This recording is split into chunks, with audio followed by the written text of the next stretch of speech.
Hello students, welcome to the Law Excellence IAS Academy. I am Rashmi and let us analyze today's Hindu newspaper. And these are the various articles that is important for your prelims and one of the important for your mains perspective. Adenanta heli nodana. Firstly, the India's population has hit 146.38 crore. ಯಾರು ಹೇಳಿದ್ದು UNFPA, that is United Nations Population Analysis ಅಂತ ಹೇಳಿ. You will see here regarding this as well. United Nations Population Fund ಅಂತ ಹೇಳಿ that has announced that India is a huge populous country and ಅದ್ರದ್ದು ಎಷ್ಟಿದೆ ಒಂದು population ಅಂದರೆ 146.39 as per April 2025 ಅಂತ ಹೇಳಿ ರಿಪೋರ್ಟ್ ಕೂಡ ನೀಡಿದೆ. Let us analyze in detail. India's population is estimated to have reached 146.39 crore by April ಅಂತ ಹೇಳಿ ಯಾರು ಹೇಳಿದ್ದಾರೆ ಅಂದರೆ ಯುನೈಟೆಡ್ ನೇಷನ್ಸ್ ಡೆಮೋಗ್ರಫಿಕ್ ರಿಪೋರ್ಟ್ ಕೂಡ ನೀಡಿದೆ.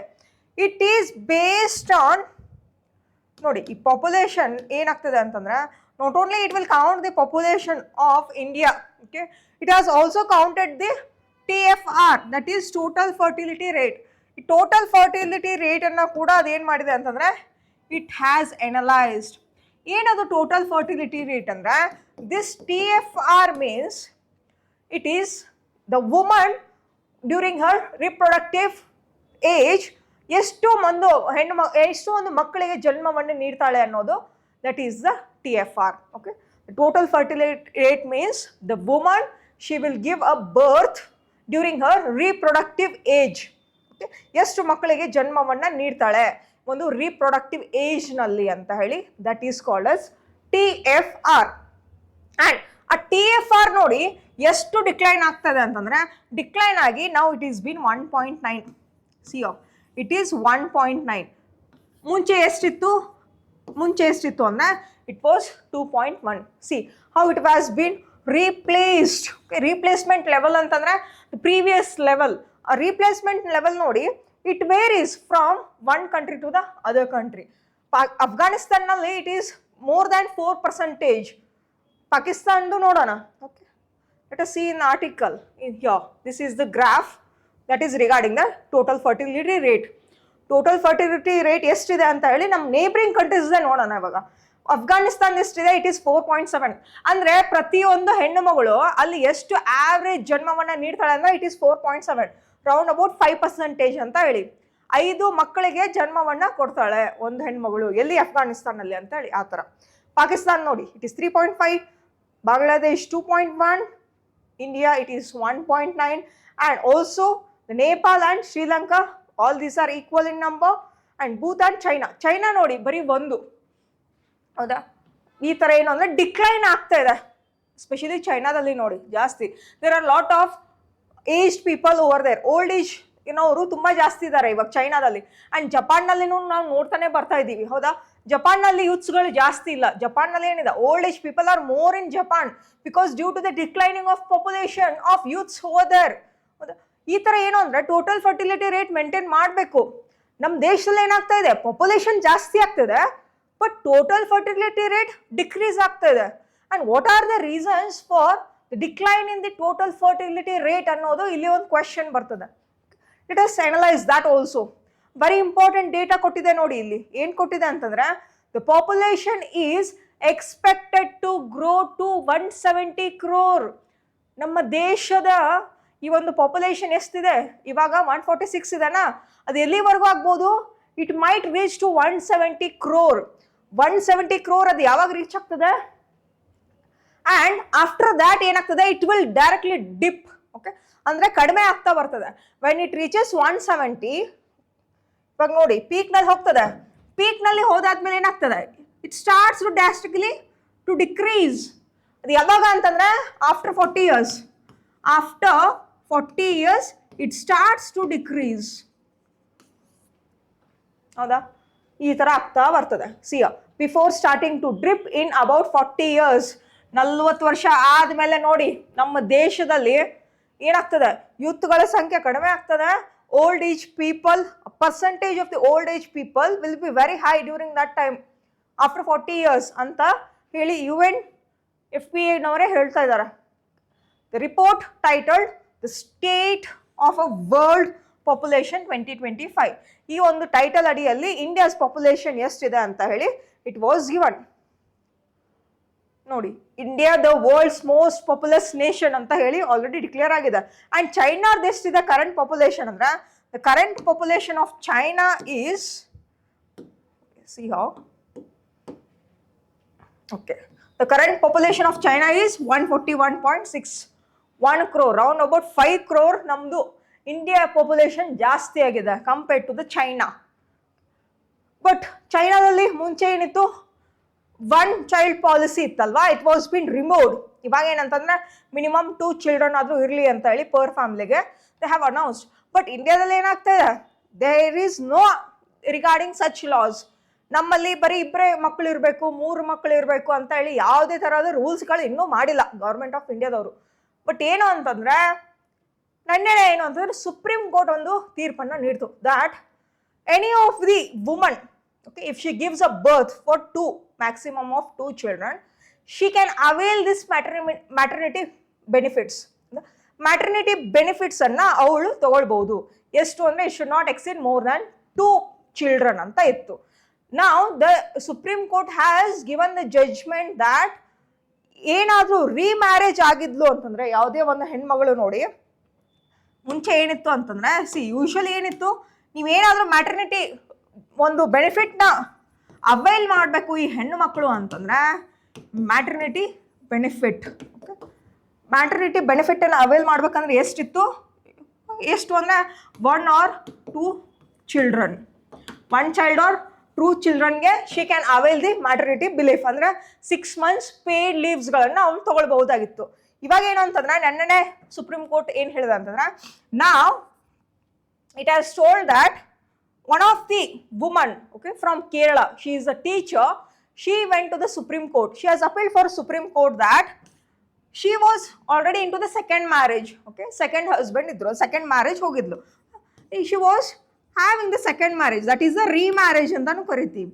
Once she had this remarriage, she has given birth for the another child, okay, she has given a birth for the another child, okay, ಬೇರೆ ಒಂದು ಮಗುವಿಗೆ ಜನ್ಮವನ್ನು ನೀಡಿದ್ರು. ಬಟ್ ಏನು ಅಂತಂದ್ರೆ, she was a teacher, but she was not given this maternity benefit at this point of time. 1 or 2 ಚಿಲ್ಡ್ರನ್ಗೆ ಏನಿದೆ ಅಂತಂದ್ರೆ ಈ ಬೆನಿಫಿಟ್ಸ್ನ ಕೊಡ್ತಾರೆ. Already she was in to the remarriage and it was the 3rd child. ಆ 3rd child ಕೂಡ ನನಗೆ ಬೆನಿಫಿಟ್ನ ನೀಡಿ ಅಂತ ಹೇಳಿ when she went to the Supreme Court has agreed for that, because it has struck down that whatever the maternity benefit was there in a older act ನಲ್ಲಿ ಏನಿತ್ತು ಅಂತಂದ್ರೆ, 1 or 2 childrenಗೆ this maternity belief can be prevailed or else it can be used by the woman. But 2 or more children ಆದ್ಮೇಲೆ, like during the 3rd child ಆದ್ಮೇಲೆ, okay, this maternity benefit was not given for the 3rd child, or else if she goes for a remarriage. ಇದಕ್ಕಿರಲಿಲ್ಲ. But now the Supreme Court has given the judgment that even the remarriage woman, she can also get avail of these benefits also ಅಂತ ಹೇಳಿ ನೀಡಿದೆ. The next one is CO. Very important is that, okay, this is regarding the replacement level of TFR. Okay. As per the latest report given by the sample registration system statistical report that was been published by the officer of Registrator General of India for 2021 ಪ್ರಕಾರ ಏನು ಅಂತಂದ್ರೆ 2.0 ಇತ್ತು. Total fertility rate ಎಷ್ಟಿತ್ತು? It was 2.0, but now it is 1.9%. Okay. See, this is the meaning of the TFR. As I told you, TFR measures the number of children. What it does, it measures the number of children a woman is expected to have throughout her reproductive age. ಒಂದು reproductive ಏಜ್ನಲ್ಲಿ ಎಷ್ಟು ಮಗುವಿಗೆ ಜನ್ಮವನ್ನು ನೀಡ್ತಾಳೋ ಅದನ್ನು total fertility rate ಅಂತ ಕರಿತೀವಿ. And let us see in this article. Okay, a very important data has been issued here. ಏನು ಕೊಟ್ಟಿದೆ data ಅಂತಂದ್ರೆ see here, the youth population remains significant with round about 24%. ನಮ್ಮ ದೇಶದಲ್ಲಿ ನೋಡಿ ಯೂತ್ಸ್ಗಳ ಸಂಖ್ಯೆ ಎಷ್ಟಿದೆ ಅಂದ್ರೆ the youths are round about 1/4 of the population, ಅಂದ್ರೆ 24% of the population ಯಾರಿದ್ದಾರೆ ಯೂತ್ಸ್ಗಳಿದ್ದಾರೆ. ಅದರಲ್ಲೇ ಏನು ಅಂತಂದ್ರೆ if you divide that age regarding the age ಅಂತ ಬಂದ್ರೆ 0 to 14 ಏಜ್ ಇದ್ದವರು ಎಷ್ಟು ಜನ ಇದ್ದಾರೆ ಅಂದ್ರೆ let us see in detail. Okay. And see here, with about 24% of the population in the age bracket of 0 to 14%, round about 24% of the people, they belong, round about 24% of the people, they belong to the 0 to 14 age. Next nodi, 10 to 19 age now ಎಷ್ಟು percentage ಇದ್ದಾರೆ ಅಂದರೆ round about 17%. and 10 to 14 age now ಎಷ್ಟಿದ್ದಾರೆ 10 to 24 round about 26%. and also lastly here 68% of the population in India, that is the working age, ಎಷ್ಟು 15 to 64 years.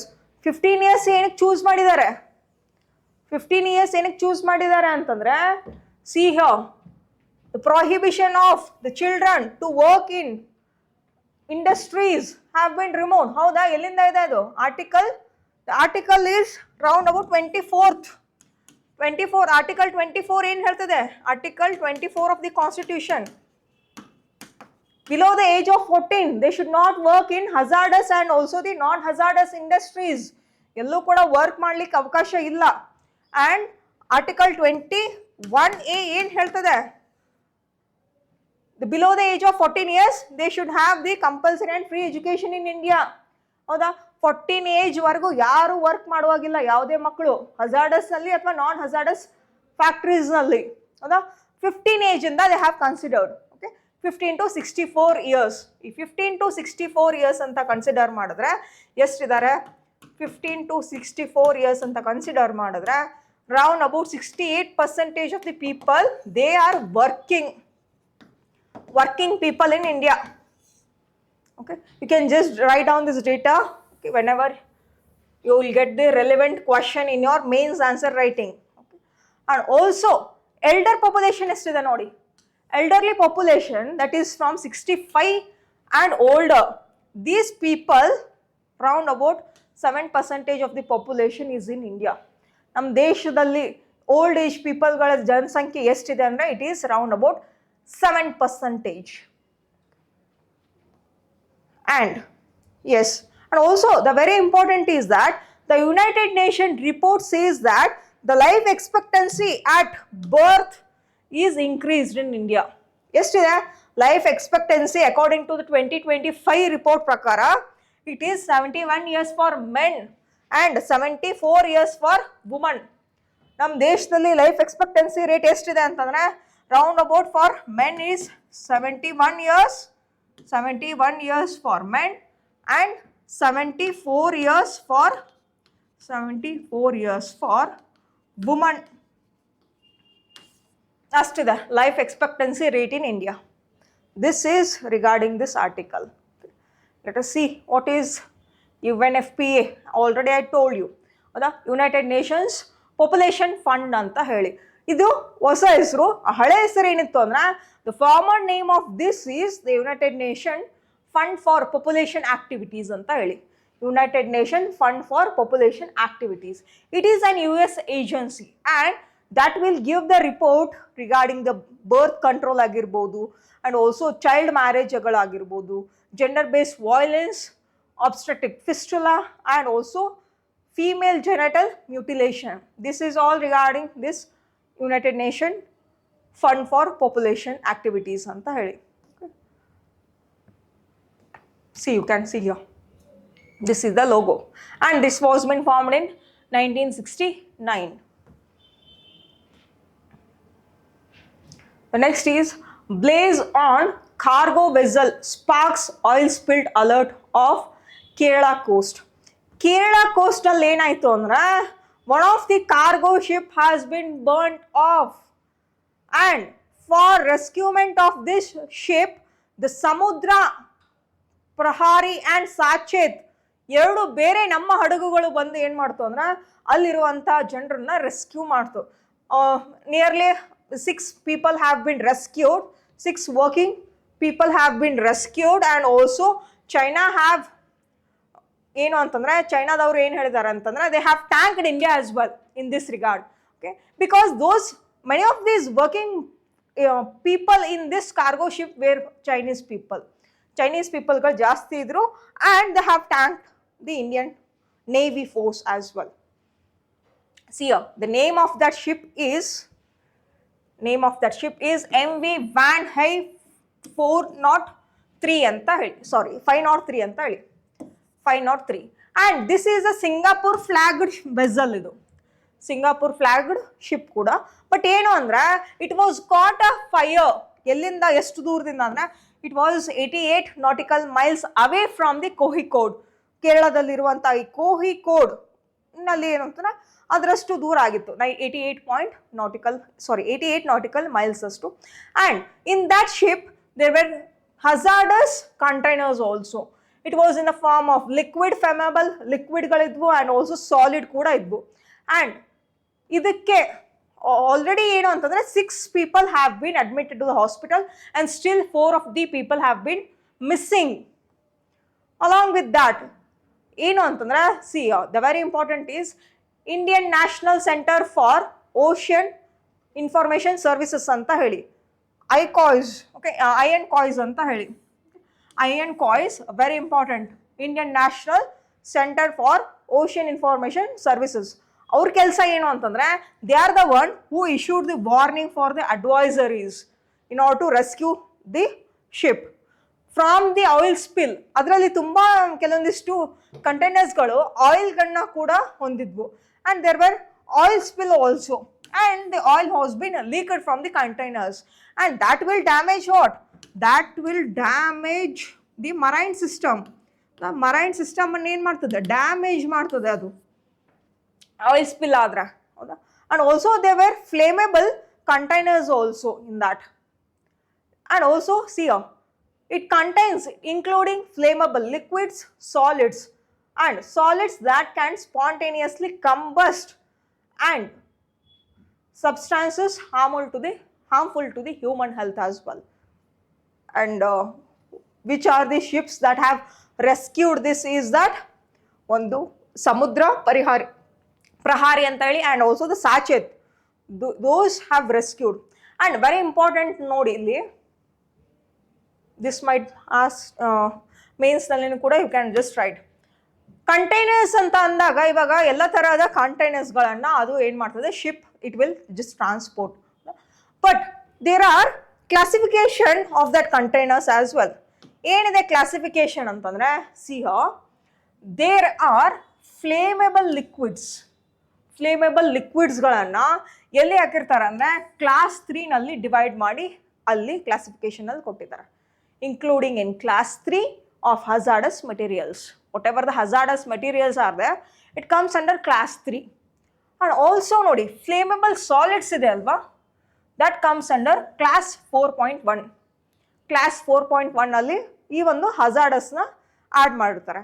Next class 4.2 ಇದೆ. Here there will be spontaneous combustible solids ಗಳನ್ನ ಅದರಲ್ಲಿ classification ಮಾಡಿರ್ತಾರೆ. See, there are different types of classifications here. And also along with that, class 6.1 nodi, that contains a liquid or a solid form that can damage the human health as well. Human health na damage ಮಾಡುವಂತ ಈ liquid solids na that will be classified under class 6.1.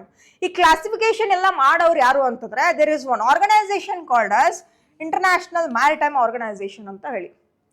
This International Maritime Organization that will classify these kinds of materials in a containers. ಈ ಥರ ಮಾಡಿನೇ ಏನು ಅಂದರೆ ಶಿಪ್ನಲ್ಲಿ ತೊಗೊಂಡು ಹೋಗಬೇಕು. Okay, ಎಲ್ಲನೂ ಒಂದೇ ಕಂಟೈನರ್ನಲ್ಲಿ ಎಲ್ಲ ಥರ ಒಂದು ಗೂಡ್ಸ್ಗಳನ್ನು ಒಂದು ಟ್ರಾನ್ಸ್ಪೋರ್ಟೇಷನ್ ಮಾಡಲಿಕ್ಕೆ ಆ ಥರ ಅವಕಾಶ ಇಲ್ಲ. Okay, all this should be classified which are the hazardous material, which are the non hazardous material ಅಂತ ಹೇಳಿ ಕ್ಲಾಸಿಫಿಕೇಶನ್ ಮಾಡಿಕೊಟ್ಟವ್ರು ಯಾರು ಅಂದ್ರೆ international maritime organisation. Okay, this might be your prelims statement as well.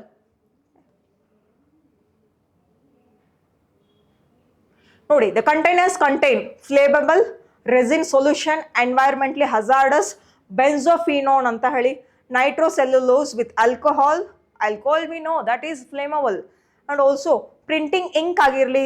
Okay, ಈ ಥರ ಎಲ್ಲ ಸಬ್ಸ್ಟೆನ್ಸ್ಗಳು along with that ನೋಡಿ marine oil and also ಡೀಸೆಲ್ಗಳನ್ನು ಕೂಡ ಅದು ಹೊತ್ತೊಯ್ತಾ ಇತ್ತು. ಯಾವುದು? Ship, cargo ship. And this is regarding this article. Okay, very important ಯಾವುದು ಅಂತಂದ್ರೆ ಈ as I told you iron coils. Okay, that is Indian National Center for Ocean Transformation Services ಅಂತ ಹೇಳಿ ಇವರೇ ರೆಸ್ಕ್ಯೂ ಮಾಡೋರು in from this department, and along with that, as I told you, the classification of these containers that will be done by International Marine Organization ಅಂತ ಹೇಳಿ, that we should know from that article. The next is new weight loss drug have lowered impact in real life. The study have been found out. Let us analyze that also in detail. See here, a recent study has been done in US. A recent study prakara ಏನು ಹೇಳ್ತದೆ ಅಂತಂದ್ರೆ there is one hormone artificial drug ಅಂತ ಹೇಳಿ. This artificial drug, the name of that artificial drugs is GLP-1 ಅಂತ ಹೇಳಿ. GLP-1, that is glucagon link peptide. Let us see in detail here. See here, glucagon like peptide ಅಂತ ಹೇಳಿ, glucagon like peptide 1. This was been artificial drug that was been invented here. US ನಲ್ಲಿ ಅದನ್ನ invent ಮಾಡಿದ್ದಾರೆ. And also the semaglutide and tirzepatide, okay, tirzepatide, these injectable GLP drugs for the ಒಬೆಸಿಟಿಯನ್ನು control ಮಾಡೋದಕ್ಕೆ ಈ ಒಂದು ಡ್ರಗ್ಸ್ಗಳನ್ನು ಏನು ಮಾಡ್ತಾರೆ ಅಂದರೆ ಇಂಜೆಕ್ಷನ್ ಮೂಲಕ ಅದನ್ನು ಡ್ರಗ್ಸ್ನ ಕೊಡ್ತಾರೆ. And this is the natural enzyme that is released in the body. Okay, ನಮ್ಮಲ್ಲೇನೂ ಕೂಡ ಇರ್ತದೆ GLP-1 ಅಂತ ಹೇಳಿ. ಬಟ್ ಏನು ಅಂತಂದರೆ ಕೆಲವೊಂದಿಷ್ಟು ಜನರಲ್ಲಿ ಇದು ಡೆಫಿಸಿಯನ್ಸಿ ಇರ್ತದೆ. ಕೆಲವೊಂದಿಷ್ಟು ಜನರಲ್ಲಿ ನ್ಯಾಚುರಲ್ ಆಗಿನೇ ಎನ್ಸೈಮ್ಸ್ಗಳು ಅದೇನು ಮಾಡಲ್ಲ ಅಂದರೆ ಹಾರ್ಮೋನ್ಸ್ಗಳು ರಿಲೀಸ್ ಆಗಲ್ಲ. This GLP hormones that won't release for some of the people. ಅಲ್ಲಿ ಜಾಸ್ತಿ ರಿಲೀಸ್ ಆಗಲಿಲ್ಲ, ಏನು ಮಾಡ್ಬೇಕು, ರಿಲೀಸ್ ಆಗಲಿಲ್ಲ ಅಂದರೆ other people what they will do is they will take these kinds of injections. But there is a side effects are not ಅಂತ ಹೇಳಿ let us analyse here. And see here, very important is this GLP drugs, it is used for obesity. And ಈ ಒಬೆಸಿಟಿಯಿಂದ ಏನಾಗ್ತದೆ, obesity ಇರುವಂಥವರು ಈ ಒಂದು ಡ್ರಗ್ಗನ್ನು ಸೇವನೆ ಮಾಡಿದ್ರೆ and through the injection, see here, through the ಇಂಜೆಕ್ಷನಿಂದ ಏನು ಮಾಡ್ಬೋದು ಅಂದರೆ it will lower the weight. Okay, ನಮ್ಮ ವೆಯ್ಟನ್ನು ಕೂಡ ಲಾಸ್ ಮಾಡ್ತದೆ. ವೆಯ್ಟ್ ಲಾಸ್ ಮಾಡ್ಕೊಳ್ಳಿಕ್ಕೆ ಈ ಥರ ಇಂಜೆಕ್ಷನ್ಸ್ಗಳು ಕೂಡ ಬಂದಿದೆ ನೋಡಿ. And real world setting that during the clinical ಟ್ರಯಲ್ನಲ್ಲಿ ಗೊತ್ತಾಗಿದೆ. And also along with that, this will help for the type 2 diabetes also. ಈ ಒಂದು GLP drug ಇದೆ ಅಲ್ವಾ, that will help for the treatment of type 2 diabetes and also chronic weight management. As I told you, ಒಬೆಸಿಟಿಯನ್ನು ಕಡಿಮೆ ಮಾಡಬೇಕು ಮತ್ತು diabetes 2 ಅನ್ನು ಕಡಿಮೆ ಮಾಡಬೇಕು ಅಂದರೆ ಈ GLP drug ಇದೆ ಅಲ್ವಾ, ದಿಸ್ ದಟ್ ಇನ್ಕ್ಲೂಡ್ಸ್ ಸೆಮಾಗ್ಲುಟೈಡ್ ಆ್ಯಂಡ್ ಟಿರ್ಜೆಪಟೈಡ್ ಅಂತ ಹೇಳಿ.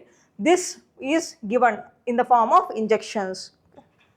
And ಇಂಡಿಯಾದಲ್ಲಿನೂ ಕೂಡ ಏನಾಗಿದೆ, this is available in India as well. USA ನಲ್ಲಿ ಟ್ರಯಲ್ ನಡೀತಾ ಇದೆ ಆ್ಯಂಡ್ ಆಲ್ಸೋ ಇನ್ ಇಂಡಿಯಾದಲ್ಲೂ ಕೂಡ ಅವೈಲಬಲ್ ಇದೆ ಇವಾಗಿನ ಮಟ್ಟಿಗೆ. And very important as I told you. And regarding that what is the GLP ಅಂತ ಹೇಳಿ ನೋಡೋಣ. ಸಿಯೋ GLP ಅಂದ್ರೇನು, this might ask in your science and technology question. Science and technology prelims ಕ್ವಶನಲ್ಲಿ ಕೇಳುವಂಥ ಚಾನ್ಸಸ್ ಇದೆ.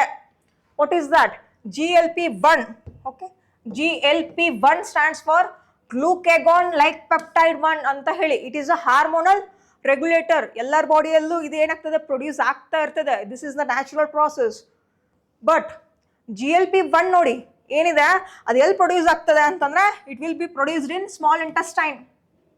GLP-1 is an incretin hormone secreted by L cells of the small intestine in response to the nutrient intake. ನೀವು nutritious ಫುಡ್ನ ತಗೊಳ್ತೀರಲ್ವಾ, then the GLP will be released in the small intestine and this will be helpful in glucose metabolism. ಯಾಕಂದ್ರೆ ನ್ಯೂಟ್ರಿಯೆಂಟ್ಸ್ಗಳಲ್ಲಿ ಏನಿರ್ತದೆ, glucose level ಕೂಡ ಇರ್ತದೆ. ಆ ಗ್ಲೂಕೋಸನ್ನು metabolism ಮಾಡೋಕ್ಕೆ, ಗ್ಲೂಕೋಸನ್ನು ಏನು ಮಾಡೋದು, ಅದನ್ನು ಒಂದು ಮೆಟಬಾಲಿಸಮ್ ಮಾಡೋದ್ರಲ್ಲಿ ಆಗಿರಲಿ ಆ್ಯಂಡ್ ಆಲ್ಸೋ ಅಪಿಟೈಟ್ ರೆಗ್ಯುಲೇಷನ್ನಲ್ಲಿ ಆಗಿರಲಿ ಆ್ಯಂಡ್ ಆಲ್ಸೋ ಇನ್ಸುಲಿನ್ ಸೆಕ್ರೇಷನ್ನಲ್ಲೂ ಕೂಡ ಇದು ಹೆಲ್ಪ್ ಮಾಡ್ತದೆ. GLP-1 very important. ಡಯಾಬಿಟಿಸ್ 2 ಇರುವಂಥ ಪೇಷಂಟ್ಗಳಲ್ಲಿ ನೋಡಿ ಇನ್ಸುಲಿನ್ ಕಡಿಮೆನೇ ಇರ್ತದೆ, ಪ್ರೊಡಕ್ಷನ್ ಆಫ್ ಇನ್ಸುಲಿನ್ ತುಂಬ ಕಡಿಮೆ ಆಗ್ತಾ ಇರ್ತದೆ. ಬಟ್ ಈ GLP-1 ಇಂದ ಏನಾಗ್ತದೆ, ಇನ್ಸುಲಿನ್ ಪ್ರೊಡಕ್ಷನ್ ಕೂಡ ಜಾಸ್ತಿ ಆಗ್ತದೆ ಅಂತ ಹೇಳಿ. ಸಿಯೋ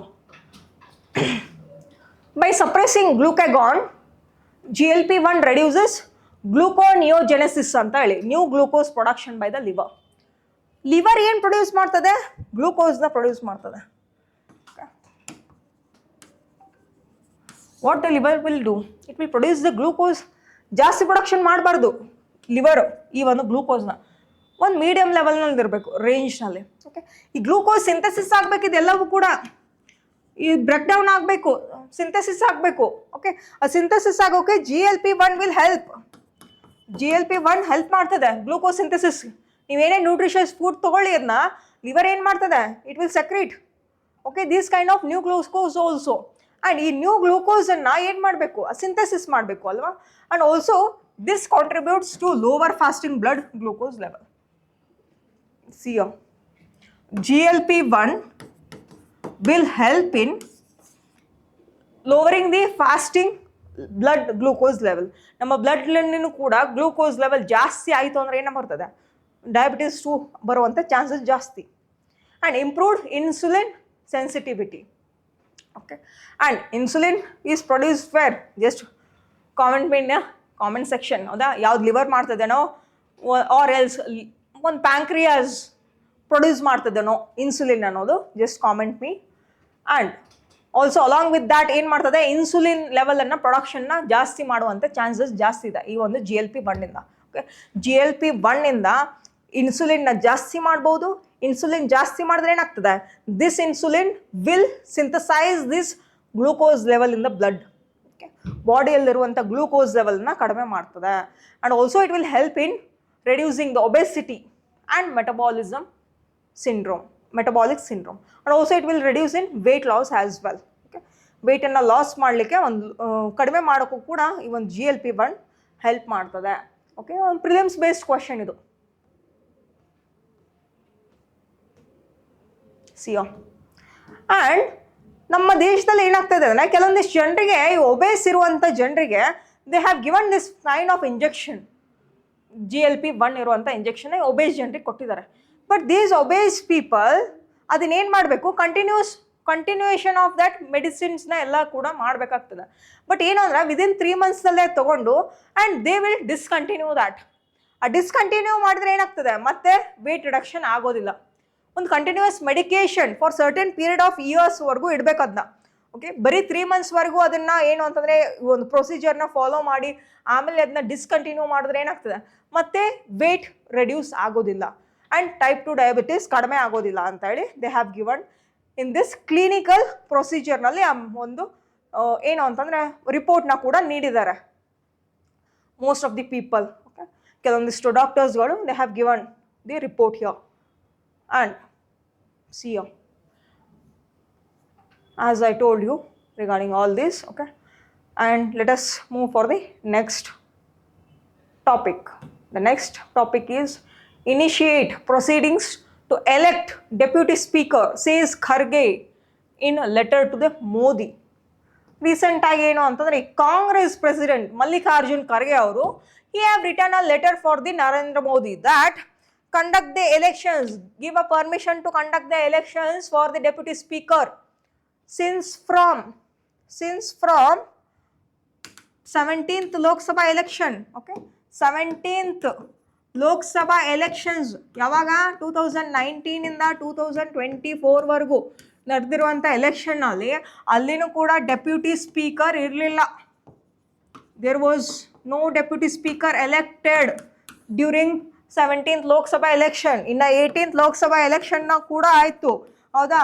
ಅಲ್ಲಿನೂ ಕೂಡ ಏನು ಅಂತಂದರೆ ಸಿನ್ಸ್ ಫ್ರಮ್ 2024 ಟು ಪ್ರೆಸೆಂಟ್ ಇಲ್ಲಿವರೆಗೂ ಏನು ಅಂತಂದರೆ ಮತ್ತೆ ಡೆಪ್ಯೂಟಿ ಸ್ಪೀಕರ್ ಅವರಿಗೆ ಎಲೆಕ್ಷನ್ಸ್ ಕೂಡ ಆಗಿಲ್ಲ, ಆ ಒಂದು ಪೋಸ್ಟ್ಗೆ ಎಲೆಕ್ಷನ್ ಆಗಿಲ್ಲ.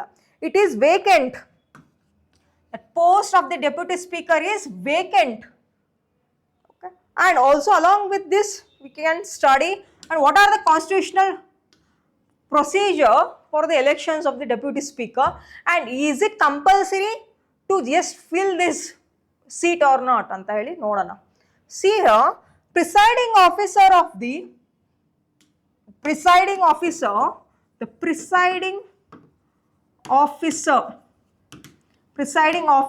of Lok Sabha yaru?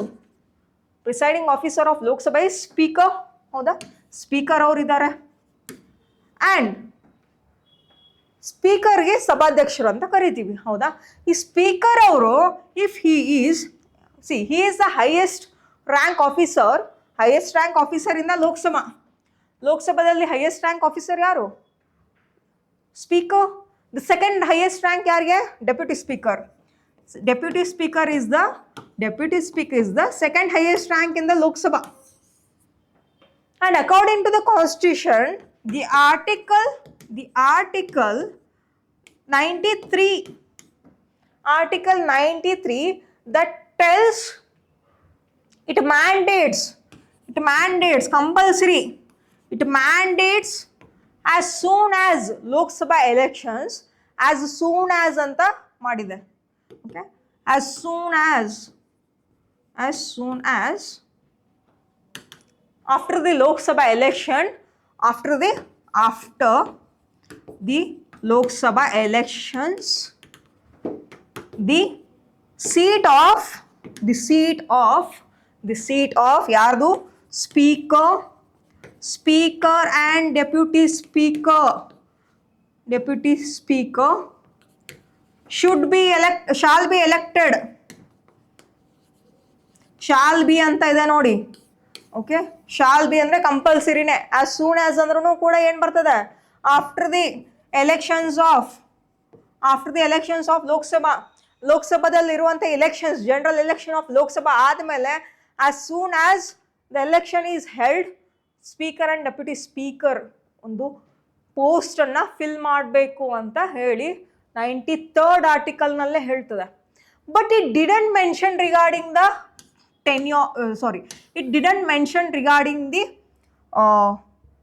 ಏನು ಅಂತಂದರೆ ಎಲೆಕ್ಷನ್ಸ್ದು ಡ್ಯೂರೇಷನ್ ಎಷ್ಟಿರಬೇಕು, ಓಕೆ, ಆ್ಯಂಡ್ ಯಾವಾಗ ಇರಬೇಕು ಅಂತೇಳಿ ಎಲ್ಲೂ ಕೂಡ ಮೆನ್ಷನ್ ಮಾಡಿಲ್ಲ. ಅದು it didn't even mention. And C how ಏನಕ್ಕೆ ವೇಕೆನ್ಸಿ ಇದೆ. ಆ್ಯಂಡ್ ಆಲ್ಸೋ ಏನು ಅಂತಂದರೆ the opposition party is forcing for the government of India ನಾವು. ರೂಲಿಂಗ್ ಪಾರ್ಟಿದವ್ರಿಗೆ ಏನು ಅಂತಂದರೆ ಫೋರ್ಸ್ ಮಾಡ್ತಾ ಇದ್ದಾರೆ, just conduct the elections for the deputy speaker as well ಅಂತೇಳಿ. ಬಿಕಾಸ್ ಇನ್ ಡೆಮೋಕ್ರೆಟಿಕ್ ಕಂಟ್ರಿನಲ್ಲಿ ನೋಡಿ, speaker he will be elected from the ruling party. And deputy speaker ನೋಡಿ ಮುಂಚೆನೂ ಇಂದ ಏನಿತ್ತು ಅಂದರೆ ಆಫ್ಟರ್ ದಿ ಇಂಡಿಪೆಂಡೆನ್ಸಿಂದ speaker and deputy speaker of Lok Sabha those were from ruling ಪಾರ್ಟಿಯಿಂದನೇ ಆಯ್ಕೆ ಆಗ್ತಿದ್ರು. ಆ್ಯಂಡ್ ಆಫ್ಟರ್ ಸರ್ಟನ್ ಇಯರ್ಸ್ ಏನಾಯಿತು ಅಂತಂದರೆ the speaker of Lok Sabha should be from ruling party, deputy speaker can be from opposition party as well. ಅಲ್ಲಿಂದ ಏನಾಗ್ತಾ ಬಂತು ಅಂದರೆ opposition ಪಾರ್ಟಿದಲ್ಲಿ ಇರುವಂಥ ಒಂದು MP ಕ್ಯಾಂಡಿಡೇಟ್ನ ಏನು ಮಾಡ್ತಾರೆ ಅಂದರೆ ಡೆಪ್ಯೂಟಿ ಸ್ಪೀಕರ್ ಆಗಿ he will be elected. Okay? And here, as I told you, Article 93 of the Constitution of India, it mandates, it is compulsory the elections of both the speaker and deputy speaker of the house of the people ಅಂದ್ರೆ ಲೋಕಸಭಾದ್ದು. and as I told you, constitutionally ಏನು ಅಂತಂದ್ರೆ deputy speaker is the second highest presiding officer of the Lok Sabha. ಯಾಕಂದ್ರೆ speaker ಅವ್ರು ಏನಾದರೂ absent ಆಗಿದ್ರು, speaker ಅವ್ರು resign ಮಾಡಿದ್ರು, ಅಥವಾ ಸ್ಪೀಕರ್ ಅವ್ರಿಗೆ ಹೆಲ್ತ್ ಆಗಿತ್ತು, ಹುಷಾರಿರಲಿಲ್ಲ, if there is any death of the speaker, ಆ ಟೈಮ್ನಲ್ಲಿ ಯಾರು ಅದನ್ನ ಪ್ರಿಸೈಡಿಂಗ್ ಆಫೀಸರ್ ಆಗಿ ನಡೆಸ್ಕೊಂಡು ಹೋಗಬೇಕು ಅಂತಂದ್ರೆ deputy speaker. Okay, if the speaker is absent, if the speaker is absent ಇದ್ರು ಲೋಕಸಭಾದಲ್ಲಿ ಅಂತಂದ್ರೆ, ಆರ್ ಎಲ್ಸ್ ವೇಕೆನ್ಸಿ ಆಗಿತ್ತು, ವೇಕೆಂಟ್ ಆಗಿತ್ತು ಅಂತಂದ್ರೆ ಆ ಒಂದು ಸೀಟ್, ಆರ್ ಎಲ್ಸ್ ಇಲ್ ಹೆಲ್ತ್ ಇಂದ,